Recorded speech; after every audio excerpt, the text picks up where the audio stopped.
the key is what it is you're trying to do. If you're trying to achieve awakening, then attachments to things is a roadblock, okay, because it's not about things, so you make them more important than they really are. So it is a matter of just putting things in perspective and making certain choices. That's the only reason why things become, quote, unimportant. People laughed and had a good time with the whole idea of Bhagwan having a Rolls Royce for every day of the week. So, it's okay. Because one of the things you also have to understand is once you arrive where you are trying to be, what does it matter? Him having a Rolls Royce for every day of the week was making a statement about reality, about this is not important. No matter how much it costs, no matter what it is, it's still just stuff. One for every day. Use one, get out of it and walk away. That was the statement. There was a big misunderstanding by others who, you see, if you're not really involved in the trip, even those who are involved in the trip misunderstand messages from people who have already arrived. All right, so it's like they're saying, see, this is what this means. And we'll say, oh, well, that's this or that or the other. And instead of receiving the message from the teacher, we still go along with what we think with the old stuff. So there's a lot of confusion about that. It's just stuff. It's okay to have it, yeah. Right. That's it. Yeah. But ultimately, see, once you go through that process, you come to something in you that cares about everything. But at the same time, it doesn't have... See, the way we care normally is in here. That's the way we care normally. I'll give you an example. A stuffed animal. I can't abuse it. That's just an example, okay? Because to me, it has life. You see? So, and it's just, we will say, well, it's just cloth and rags or whatever. That may be what it is to you, but I care about everything. All right? So you come to that place inside that's different from the way you've cared before. It's the real caring. It's the real love. That makes the difference. So you might go to a point where you say, well, I really don't care about any of this crap. And not. And then as you get deeper into yourself, you find, oh, everything opens up and everything becomes wonderful again. But you care about it, but it's just what it is, and it has its own, quote, destiny, unquote. You accept that as you accept your own. It's like you care about your own life, but you know it's going to come to an end. Well, you accept that. So when it does, it does. I was planning my funeral yesterday, I believe it was. Not really planning it, just kind of going through it in my head. And I thought, yeah, it'd be nice to have a lot of pomp and stuff and have him do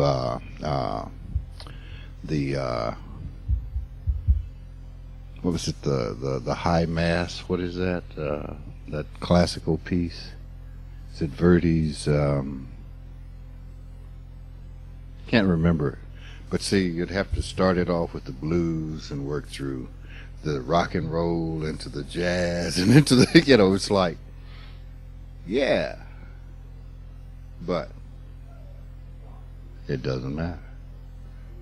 You see what I'm saying? It would be a fun thing. But, who cares? It really does not matter. Why? Because you want to. That's why. Without any other pretense at anything else. One of my favorite statements is, sometimes a cigar is just a cigar. It has no other implications. And I think one of the things that we do is we come to the reality of that within ourselves. Why do you want it? Because I want it. You have none of those other psychological, deep-seated catches and hooks and all that nonsense. And that comes from coming to that point inside where everything matters and nothing matters. If that answers your question. Yeah. Mark? I don't know if this is just the way it's supposed to be. This is the way. Yeah. Well, meditation helps tone it down in you. That's one of the things it does. See, meditation is a very gradual process. The other process is very sharp and very instantaneous. It's bam, you recognize and you give it all up right now. All right. Meditation takes time. It tones it down over the years and down and down and down. And finally one day you become really mellow and it doesn't matter. It just doesn't matter. But that's what meditation does. So being toned down is okay. It's all right. I think that as long as the change happens, that's what's important. Each person will do it in their own way, I suppose. When I say in their own way, it doesn't mean that the process is not the same. But I have always been, I suppose all or nothing. In my attitude, that was the way I was, so that was the way it came to me. At that time in my life, I'm not like that now. Well, yes, I am like that, but I'm like that differently. So, according to the personality I was very violent. So it came in violent ways. And giant blasts. See, I've always been very true to my basic astrological nature. I'm a Leo. I can be very flamboyant. I like it. That's cool. So that's the way things happen. Now, none of it bothers me. I really don't care about any of those quote conflictual things, because I don't see conflictual things anymore. I see things working together. Now, if you bring it to me in the wrong way, you'll get an answer you won't like. You won't particularly care for what I have to say, but that's life. That had nothing to do with the conflict. It just had to do with me getting you out of my space and putting that person back in touch with themselves, because that's where it is. It's in you. And that is one of the things that we must never, ever forget. It's all about you. It's not about anything else. people react? Well, that means that you never learn anything. You see, because you are reacting to this. Well, when you react, the thing you have to do is see that you are reacting, perform a technique so that that energy flows through your body, and you, as the kids say now, peace out. Okay? Just peace out.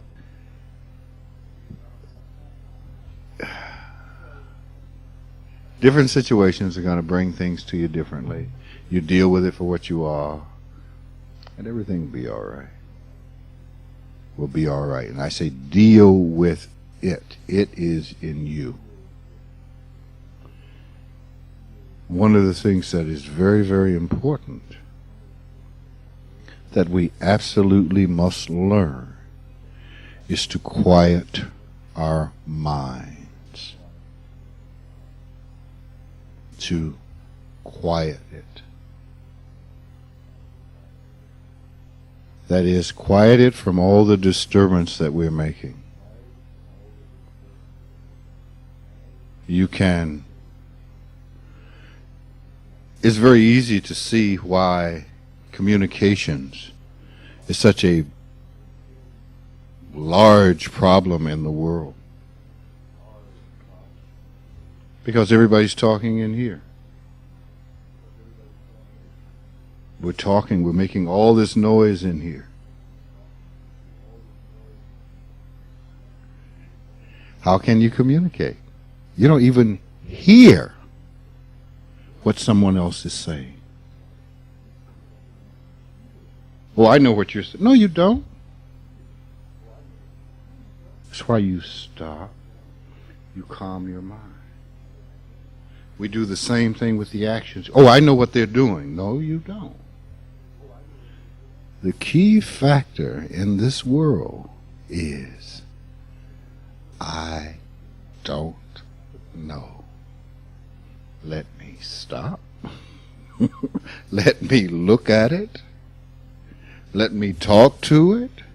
And let me see if I can find out. One of the key problems is I know.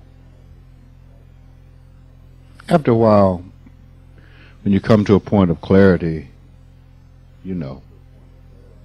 But you have to get there first. And you can't get there with clutter. You get there with clarity, with stillness. One of the things I learned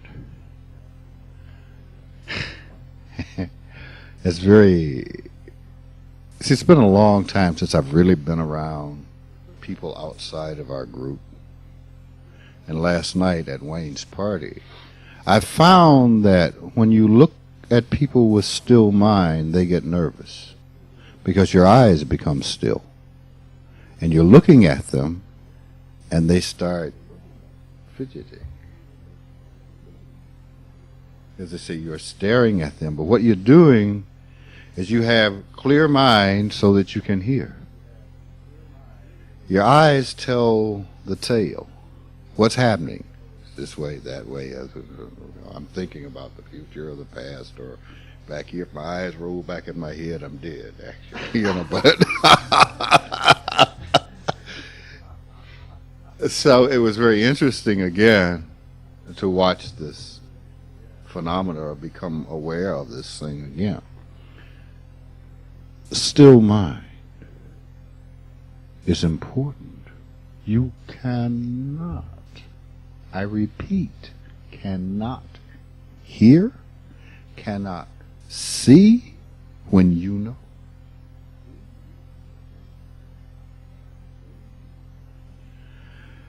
So in your process, you have to learn to chill. Just be quiet. Not only will you hear things outside and see things outside, but you will hear and see things inside. Sometimes it says just a little to the right. No, just a little to the left. Okay, right there. We're laughing about a meditative experience that he had. This is the key, because it's all within you. Over our lives, we have not been taught to be still. We have been taught to make noise. When I was a kid, these funny things used to happen to me. This sound would come, and I would sit there and follow this sound. I'd see stuff and hear stuff. My grandmother would say, "What are you doing?" "Nothing." "Don't be lazy. Get up and do something." See? An idle mind is the devil's workshop, but no mind is God's playground. And that's where I was in the world of no mind. And I would often visit there until life got too cluttered. I remember I had to go out and bring water into the house. We had a hydrant, an outside hydrant.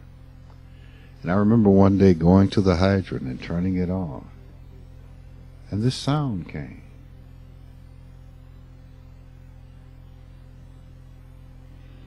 Sometimes, somewhere, there was something very weird happening to my feet.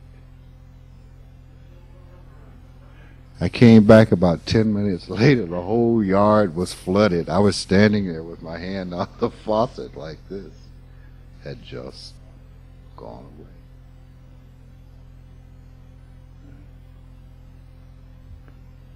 That's the place we want to go when we sit and meditate.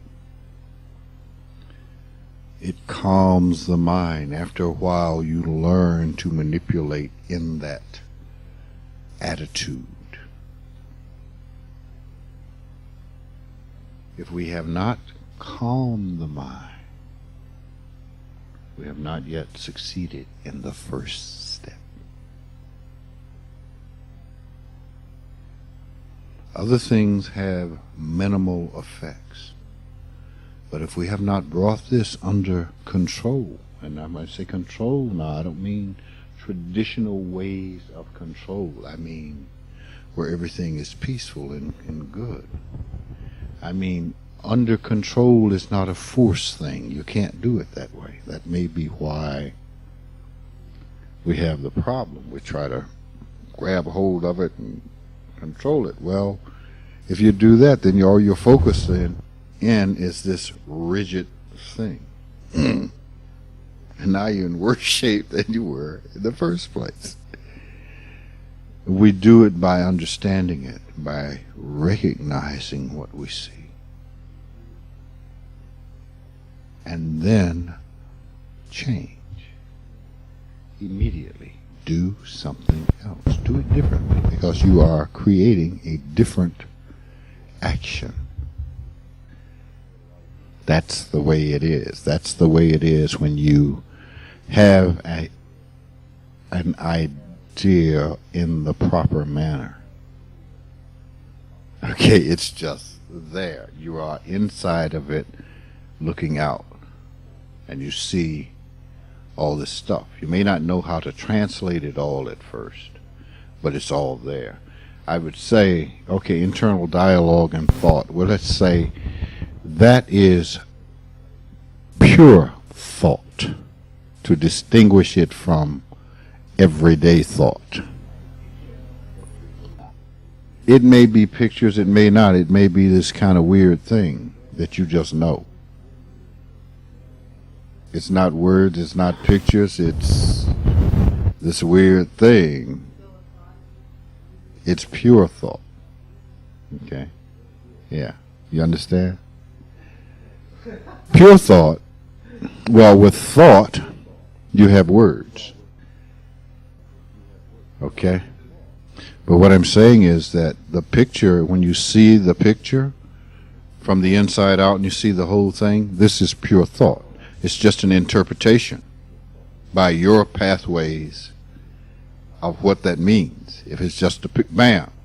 And I'm saying, she asked if it's always in pictures, and I'm saying, no.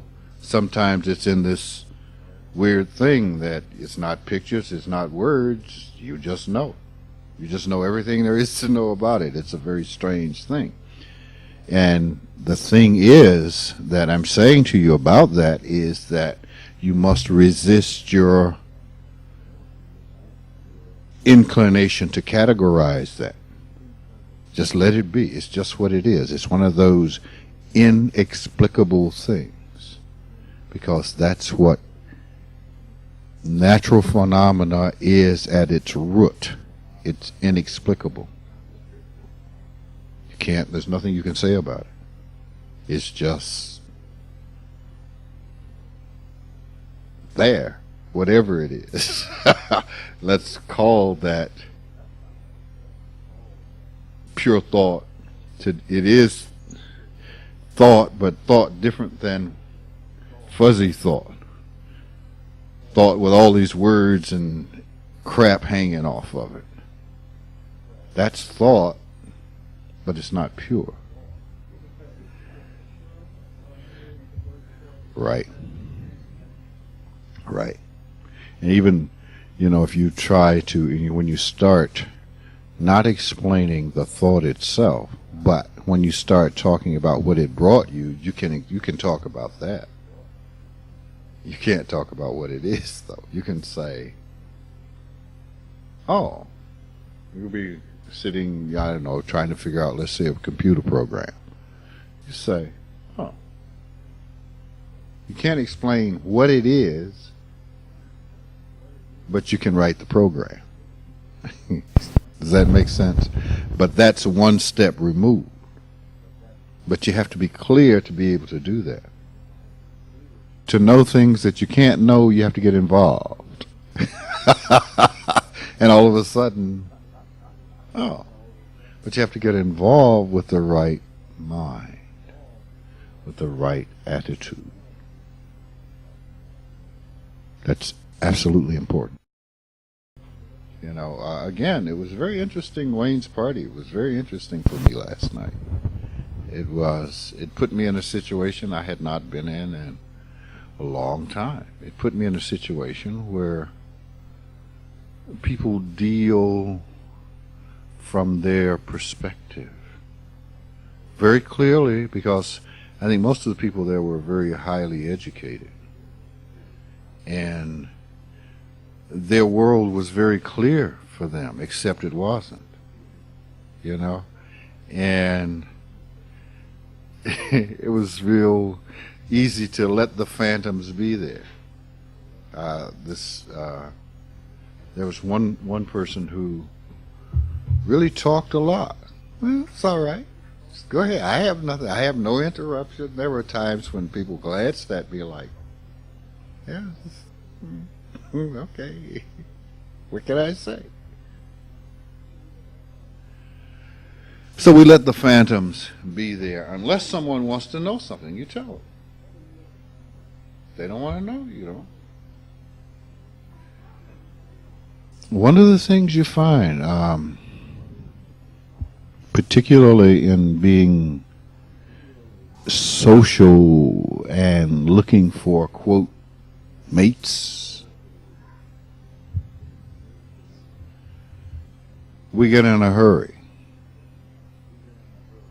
And if you get in a hurry, you're not going to find what you're looking for.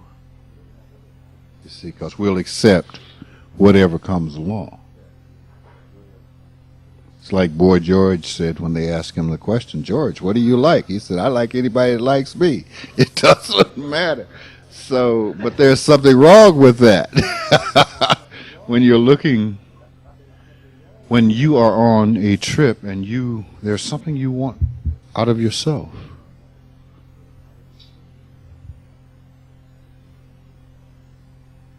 The world about you is not showing you that. You don't just say, I like whoever happens to like me. Because what you do is you create more problems than you really care to have. So you take your time. You take your time and you come to something inside of you and you let the phantoms be there. And I say phantoms because that is the shallow end of ourselves, the intellectual end of ourselves, the thought processes that are very crispy and clean and that are all muddled and very sure. Yeah. Very sure, but absolutely unsure. Absolutely willing to accept the words of another as gospel. Fortunately, even in my madness, I was not willing to do that. I did it at some level, but it was always, let me see. Well, if X equals Y, but I have always found X equals Z, who am I going to believe? Am I going to believe X equals Y, or am I going to believe it keeps showing me it's Z? I will never forget an example, and you've heard me say this before. Sitting in I guess it was a physics class, chemistry, physics, one of those things. And the teacher, gave me, he marked one of my answers wrong. Well, you can't do that to me. No, I don't play that. I like A's, man. What is this? He said, well, the answer to that is blah, blah, blah, blah. I said, but rule X says blah, blah, blah, blah. He says, yeah, that's true, but you're not supposed to know that yet. I said, if this is so, then this cannot be so. If this is not so, then this is so.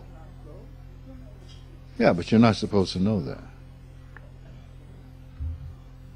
Oh, I see. So, it's always been that way, and I think that is the way we have to do it. When we do it the other way, it's somebody else's truth, and that's philosophy. We have to know for ourselves, and there's only one way to know for yourself. Find out. Forget the assumption. One of the things that we do, and it doesn't matter whether it is from our teaching as children, from our school learning, is we start our observation with an assumption. Wrong. Wrong. You start your observation with an observation. Let me see what this means. If what you have assumed prior to now is so, then it will prove itself to be so again. Look at it. Let each aspect stand for what it stands for, and it will tell you what it is. It will define for you by its behavior what it is. Now, the problem that many people have with that is that the scope of their mind is too narrow to encompass the behavior. So there's still an assumption back there working. That is to say, the electron starts here, or does it start there? Or does it start over there and come to here? Oh, I don't know. We'll start, but for all practical purposes, we'll say this electron exists in this orbit around this nucleus. Does it start there? So the answer is You ask the question, is it there? Well, the answer is yes and no. Because it's moving so fast, by the time you get it out of your mouth, it's been there and gone and back 1,000 times. Is it there? Well, yeah and no. So we have to learn to look with broader eyes. We think that an answer is, well, is it there? Yes. Wrong. Well, no. Wrong. Well, then I don't know. Wrong. What's the other possibility? Yes and no. Yeah. So that's what I mean. We have to learn to expand our... Yes. Absolutely. It can't be both. And most of the time, that is the case. So, we have a problem here. We have a problem. Having our minds expanded enough to come up with another answer. Do you think that Einstein was that much more brilliant than anybody else? No. He came up with what he came up with because he went out and he watched stuff. And he said, everything is relative to where you stand. If you're inside the car looking out and you pass a point, it looks different. If you're standing at the point and the car passes, it looks different. Everything is relative to where you are. He didn't just think that up. He went out and he looked. He says, let me see what happens if.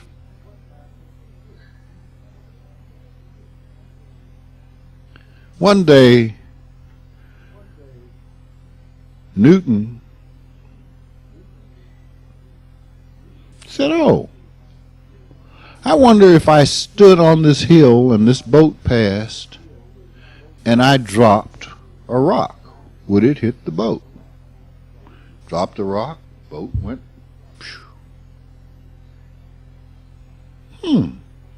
I wonder what would happen if I got on the mast of the boat and dropped the rock. Got on the mast of the boat, dropped the rock, and boom, hit the boat.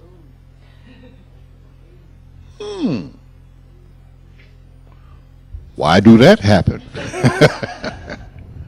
They weren't geniuses.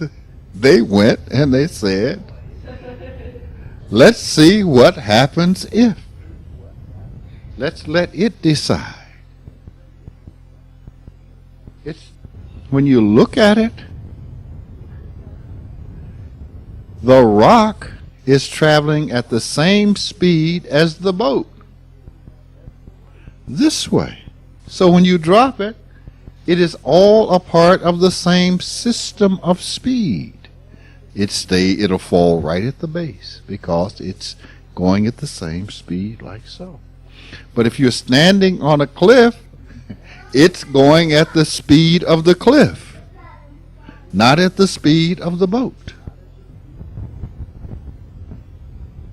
Haven't you ever wondered why, when you're driving and there's a fly in your car, that he doesn't smash up against the back window? Because everything is a contained system. And he's moving at 65 miles an hour this way and flying around. Everything is within the same system. You observe the system.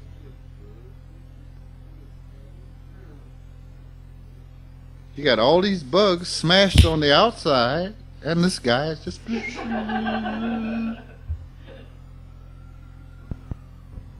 see? We make observations, and then we take that observation and then we make another observation. We say, oh, I think I've got something here. Okay? You allow it to decide. That is objectivity. That is what it means to not know.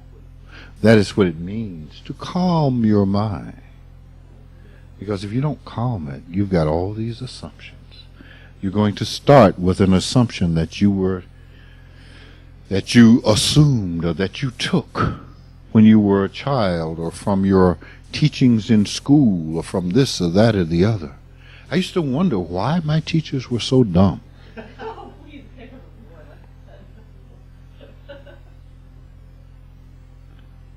I said to the science teacher, or the chemistry teacher, we were talking about quantum mechanics. I said, well, there's a tremendous amount of energy being created by atoms and molecules, right? The movement, yeah. I said, well, we were talking about auras at first. Oh, there can't be any such thing. I said, well, what happens to the energy? Well, that's a good question. Why is it I'm 15 years old and you are however old you are and got all these degrees in science and you never ask that question? What happens to the energy? It just hangs around and does the energy dance, or what? And it can't be perceived? What is this? That's because they have been made biased. There are too many things that exist outside of your bias. Our biases make us important within our contained system, the fly in the car. See, within our contained system. We have a degree in chemistry. Well, among chemists, blah, blah, blah, and yes, blah, blah, blah, blah, and blah, blah, and blah, blah, blah, and blah, blah, blah. Yeah, well, blah, blah, and so-and-so thinks blah, blah, and blah. Who cares? All it is a bunch of people who don't want to know anything standing around going blah, blah. No. There are more things that exist outside your system than within your system. So one of the things that closes our minds, for the most part, is our bias. To get away from the bias, it requires stilling the mind. Words are very, someone once said, for a person who thinks words are crap, you use them very well. But I really think they are crap. Words are very strange and very foreign to me. I don't get it. I just don't get it. I understand if you do X, Y will happen. I understand that. But I don't get it. You know, it's weird. It's very strange. Words, I don't know. To me, they are only sounds. And someone once said that to me, and I said, aha, you got it. As I listen to the way you sound the word, and I use it in a sentence, and it seems to come out right. I don't get it. Because that other thing we were talking about is just there. That pure thought, that, oh, that makes sense to me. The old system, the old contained system, doesn't make sense anymore because my system is now larger. You understand what I'm saying? You could not continue to be who you want people to think that you are. Well, see, that's the problem, isn't it? You have a persona you want people to see. That's the difference between us. I have no persona that I want you to see. I don't even care if you see. You see, I don't even care if you blind. It doesn't matter. I said, I believe to your sister-in-law, that I'm just who I am doing what I do. You wanted to, define it as a religion? No, we don't do a religion here. We don't. If you want to say guru, well, guru is a word that means teacher. Well, I don't know, because to teach implies learning, and I can't guarantee that, so I don't know. What is it we do? I'm just who I am doing what I do. You see? So the whole idea is that you come to that. I don't have to make you believe I'm anything. Why? What is it I want to be in your eyes? I don't know. I don't know how crazy you are in there. So,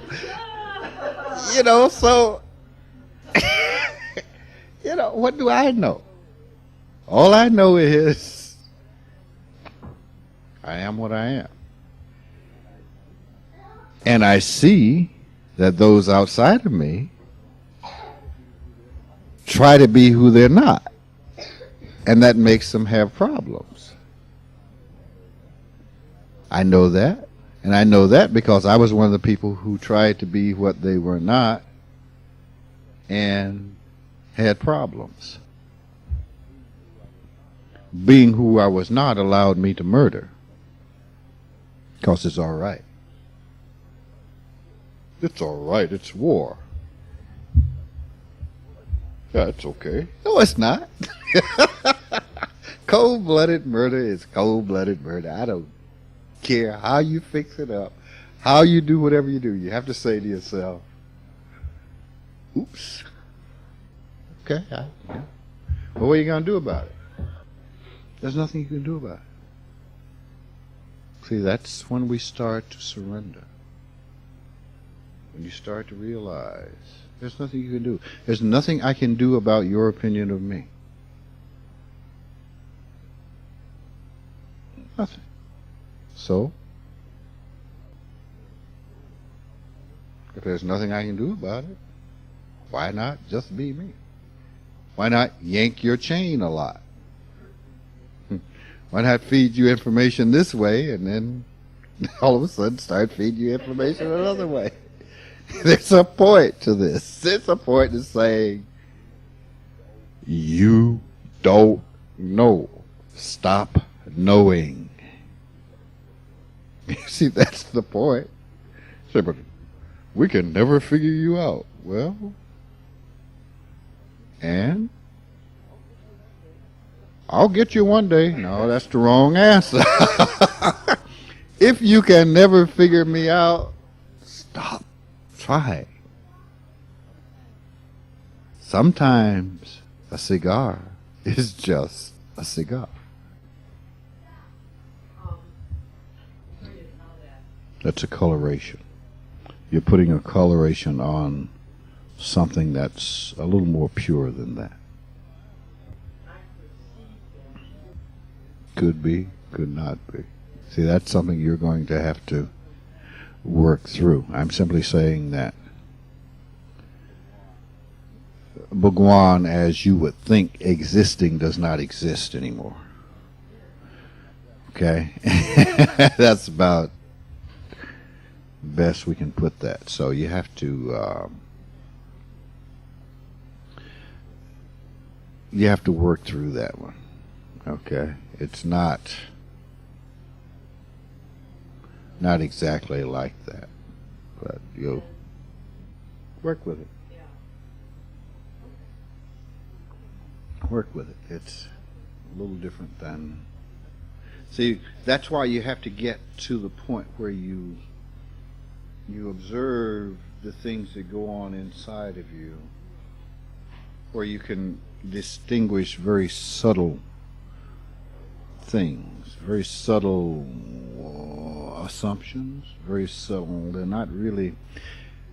Whew, God. See, it gets real complicated. It gets very difficult to explain. That's why I've divided things into these kinds of assumptions and body assumptions.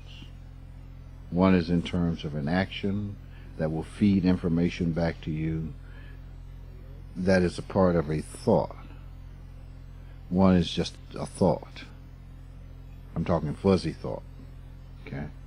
So you have to get past these assumptions. That's why you have to slow down. You have to calm it down. And then come to the other kinds of assumptions. Because you'll think, oh wow, I'm through this. But X still happens. Well, that's because you haven't gone to the second layer and observed it and let it be. Leave it alone. Just let it be. You have to remember that you are observing it. One of the things we forget, we start observing, and the next thing we know, you're in it. And that's, well, no, follow instruction. I didn't say it's like you're running water in the tub. I didn't say get in the tub. I said observe the water, okay? Observe the water, and you go plash. Oh. I don't like this. Well, that's not what I said. So it's true. I'm here to perform a task. It doesn't matter if I perform that task for one person, 6 people, 6,000 people, 10,000 people, 1,000,000. It doesn't matter. I'm here to perform a task. You see what I'm saying? For me, it is performing the task. It's not who, how many. That doesn't mean that if you know people that would like some of this, that you don't bring them. Of course you bring them. It doesn't mean one way or the other. I said it doesn't matter if it's 1, it doesn't matter if it's 50. To me, because I'm performing the task. That, how many is not up to me. You understand what I'm saying? It's not up to me. I don't care. My focus is on what I am to do. So, in your doing, your focus is on what you are to do. Understand the assumption, then understand the body assumption, the biomechanical assumption. It's as simple as that. I always felt like in school, I always felt that what I learned was not enough. I remember my first teaching assignment. I couldn't believe that I could teach because I didn't think I knew anything. I had no idea that I knew anything. That's the way it always has to be. You have no idea. They say teach. Well, okay, here's what we have to figure out. Okay, what do I want to present? How do I want to present it? Okay, you walk in and you start doing it, and then you throw out how you want to do it. Because everybody there has got to go, oh. And you, yeah, oh yeah, you got, yeah.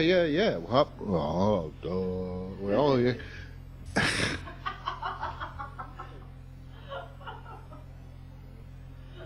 Now you're involved in the process. That's about the best you can do. So now you have to undertake that with yourself. First step, still your mind. Don't get somber. Just still your mind. Don't get giddy. Just still your mind. That's all. That's all. Now we can begin. Now you can begin.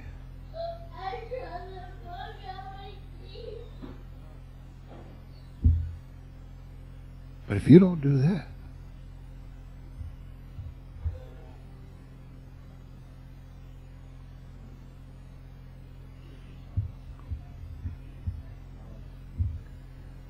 I am a holy man.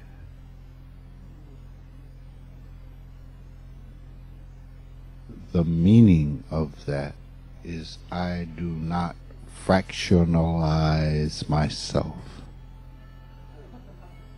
I am whole. There is no this part, that part, the other part. There's only one part. And then there's stuff. For you, I don't just mean you as individuals, okay? To understand me, it's impossible. There is too much stuff. I may use the same words today that I used yesterday and mean something entirely different. That's why you have to listen in context. You can never assume anything about me. What am I saying about that? That I am a constant reminder that you don't know. I don't know. Thing is, oh, I didn't know I knew that.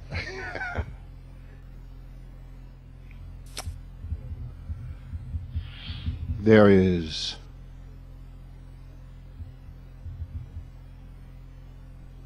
it.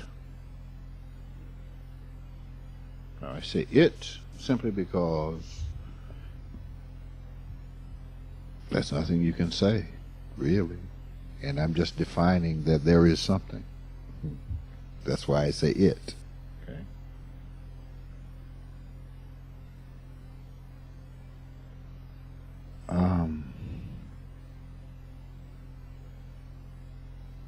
It's just there.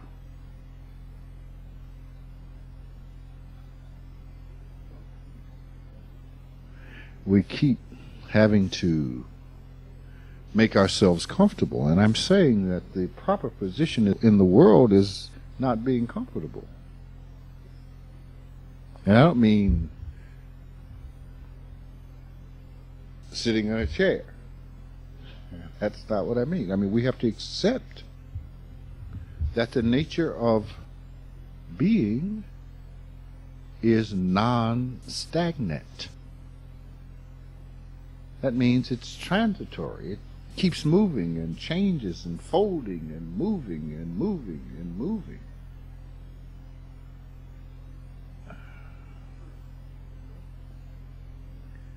If we understand this, we begin to accept it. And we stop identifying and just let it happen.